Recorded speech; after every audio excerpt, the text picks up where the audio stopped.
그 산후에 살을 빼러 많이 오잖아요. 그러면 다들 또 자기 탓을 하면서 밤에 뭐 애기 잘 때 뭐 먹어서 그렇고 이렇게 생각을 하고 왜 나는 붓기가 살이 된 것 같고 안 빠진다고 하잖아요. 지방은 기본적으로 우리 몸에 보호작용을 하는 게 있어요. 그래서 아랫배나 골반 쪽으로 안 좋아지니까 그쪽으로 지방들이 많이 모여있고 그게 잘 안 빠지거든요. 보호작용을 하니까 보호를 안 해도 되게 만들어주면 걔네가 사라져요.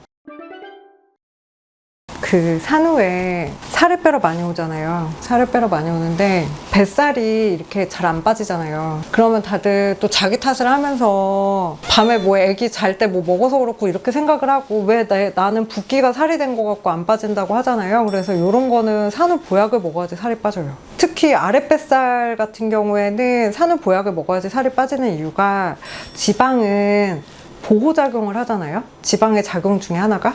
그래서 연약하고 안 좋은 곳에 지방들이 몰려들어요. 특히 뭐 등이나 어깨 같은 데도 오랫동안 손상된 곳에는 주변에 지방종 같은 게 되게 많이 생기거든요. 그래서 지방은 기본적으로 우리 몸에 보호작용을 하는 게 있어요. 그래서 아랫배나 골반 쪽으로 안 좋아지니까 그쪽으로 지방들이 많이 모여있고 그게 잘 안 빠지거든요. 그러면은 아까 말한 대로 보호작용을 하니까 보호를 안 해도 되게 만들어주면 걔네가 사라져요. 그게 산후 보약이에요. 자궁에 남아있는 어혈이라고 하죠. 그러니까 오로 배출을 해도 좀 남아있는 것들이 있어요. 그런 거를 잘 배설되게 하고, 그 다음에 골반 안쪽에 있는 좀 손상된 근육들을 탄력이 회복되고 골반 위치가 좋아지고, 그러면은 뱃살이 점점 없어지거든요. 그러고 나면 살도 빠지고. 그래서 그렇게 하시면 되고, 그 다음에 최근에 보면은 좀 출산한 지 몇 년 됐는데 제왕절개 하신 분들 있잖아요. 근데 제왕절개 그 수술 자국이 있단 말이에요. 그게 보면 약간 팬티 라인 그쪽에 제일 많아요. 왜냐면 그 비키니 입었을 때 안 보이는 위치 그쯤에 많이 상처를 내거든요. 문제가 뭐냐면 살이 늘어지면 접혀 자꾸. 그러니까 여기가 염증이 반복되시는 분들이 있어요. 그 상처 부위에 뭐 켈로이드라고도 하지만 자꾸 빨개지고 뭔가 붓기도 하고 간지럽기도 하고 그래서 불편한 분들이 있는데, 애기 낳은 지 몇 년 지났는데도 계속 그러신 분들은 산후 회복이 좀 안 된 사람들이 되게 많더라고요. 그래서 거기도 방금과 같은 맥락으로 치료를 하니까 상처도 옅어지고 피부 증상도 사라지더라고요. 근데 그분들도 항상 뱃살을 빼러 오세요. 왜냐면 병원에 가보면 뱃살 때문에 거기가 접혀서 살을 빼라고 얘기를 하거든요. 거기 제왕절개 자국에 자꾸 접히면서 문제가 생기는 건 뱃살이 많은 것도 있는데 늘어져서 그렇거든요. 뱃살이 탱탱하게 나오면은 거기가 안 접히잖아요. 근데 그쪽 피부가 약해지니까 이렇게 처지면서 접혀가지고 자꾸 염증이 생기기 때문에 그 아랫배 쪽을 좋아지게 하는 한약을 드시면 탄성도 좋아지고 피부 염증도 사라져요. 그래서 거기를 다 이제 치료를 해서 좋아졌는데 전체 살을 더 빼야 된다 이러면 이제 다이어트 약을 먹으면 되죠. 상처가 자꾸 염증이 생기고 회복이 안 되고 거기에 자꾸 뭔가 반응이 있는 거잖아요. 그럼 뭔가 거기가 안 낫고 있다는 거니까 그 원인을 찾아가지고 하면 되죠.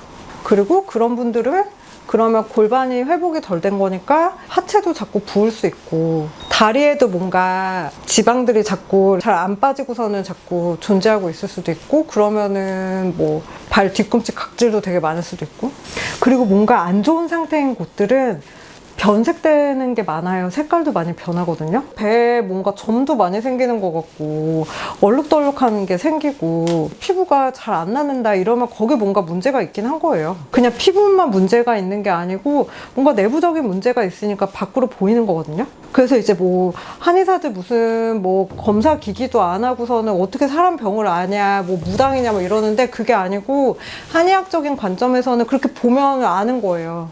이 사람 증상이 이런데 여기가 색깔이 이렇고 여기 피부가 이런 상태고 이러네? 이러면 이쪽으로 문제가 있네? 이렇게 시작을 하는 거죠. 그러니까 생리통이 있다는 것 자체가 거기가 뭔가 연약하거나 기능이 좀 떨어지는 거거든요. 그러면은 제가 볼 때는 좀 젊은 여자분들은 내가 생리통이 너무 심하고 무조건 진통제를 먹어야 되면 한약을 먹어서 좀 고치면 좋아요. 100%까지는 아니어도 어느 정도까지 고쳐요. 왜냐면 반복되는 거니까 뭐 컨디션에 따라서 또 아플 수도 있지만 너무 극악하고 힘든 거는 고칠 수 있어요. 그리고 실제로 뭐 요새 친구들은 결혼도 잘 안 하고 그러긴 하지만 내가 결혼해서 임신을 할 예정이면 생리통이 있다는 것 자체가 임신하기에 약간 불리한 골반이나 자궁 상태일 수도 있어요. 그래서 그거를 좀 결혼하기 전에 고치면 좋아요. 컨디션도 좋아지고. 그리고 진짜 그런 분들은 그쪽 치료를 하고 나면은 몸매가 훨씬 좋아져요. 여기 골반 라인이 달라진다니까요. 그리고 하체 비만이 고민인 여자들이 있어요. 상체는 날씬한데 다리만 맨날 붓고 두껍다. 물론 이제 타고난 건 제가 뭐 말라깽이로 만들어줄 수는 없긴 한데 이게 자꾸 붓는 문제랑 다리 모양이 좀 약간 퉁퉁한 거? 이런 거는 한약 먹어서 아랫배랑 자궁 쪽 좋아져도 다리 붓는 게 훨씬 좋아져요. 그쪽 림프순환이 좋아지면서. 그래서 뭔가 내가 불균형하게 살이 찐다. 이상하게 이쪽에만 지방들이 붙어 있다. 이러면은 그걸 옛날에 냉하다고 하는 거예요. 차가워진 거지, 그게. 이게 뭔가 생리통이라는 것도 안 그런 경우도 있긴 한데 대부분의 생리통은 생리가 잘 안 나와서 아프거든요. 대변 보는 거랑 비슷해요. 똥을 싸고 싶은데 잘 안 나오면 배가 막 아프잖아요. 뭔가 쥐어짜듯이 아프단 말이에요. 생리도 이렇게 팡팡 잘 나오면 별로 안 아파요. 그래서 되게 그런 사람들은 나오려고 할 때, 그 다음에 첫날, 둘째 날 이때 되게 아프거든요. 그래서 확 나오기 시작하면 덜 아파져요. 그러면은 잘 나오게 해주는 한약을 먹으면 훨씬 좋겠죠. 그리고 빨리빨리 잘 못 나오니까 생리혈들이 산소랑 되게 잘 만날 거 아니에요. 이게 배설이 팡 되고선 끝나면은 깨끗하고 좋은 피가 나오는데 나올랑 말랑 막 이러면은 덩어리 같은 게 자꾸 생기거든요. 생리 덩어리 많다는 얘기 하잖아요. 그거 어혈이라고 많이 표현하지만 그런 게 자꾸 생기면서 잘 안 나오고 그 다음에 생리가 끝나고도 확 끝나고 끝나는 게 아니고 질질거리고 뭐 냉 같은 것도 자꾸 나오거나 이런다는 거는 뭔가 그쪽에서 배설이 잘 안 되고 있다는 거니까 그걸 좋아지게 하면은 컨디션도 훨씬 좋아지고 그렇게 제대로 못 나오는 과정에서 피부도 안 좋아지고 뭐 기미도 생기고 이런데 트러블도 많이 생기거든요. 그러면은 이제 그런 거 좋아지게 하면 다 좋아지죠. 그리고 만약에 생리통도 있고 생리도 잘 안 나오는데 과민성 장 증후군이 있어서 잘 안 나오거나 설사를 자주 한다. 그러면서 뭐 요도염이 잘 생기고 아니면 방광암도 걸리고 한다. 그러면서 평소에 냉도 많이 나오고 염증이 잘 생긴다. 이런 분들은 밑에 다 문제가 생긴 거잖아요. 밑에 구멍들에 다 문제가 생긴 경우에는 여기를 다 고쳐주면은 같이 고치면 되게 좋아져요.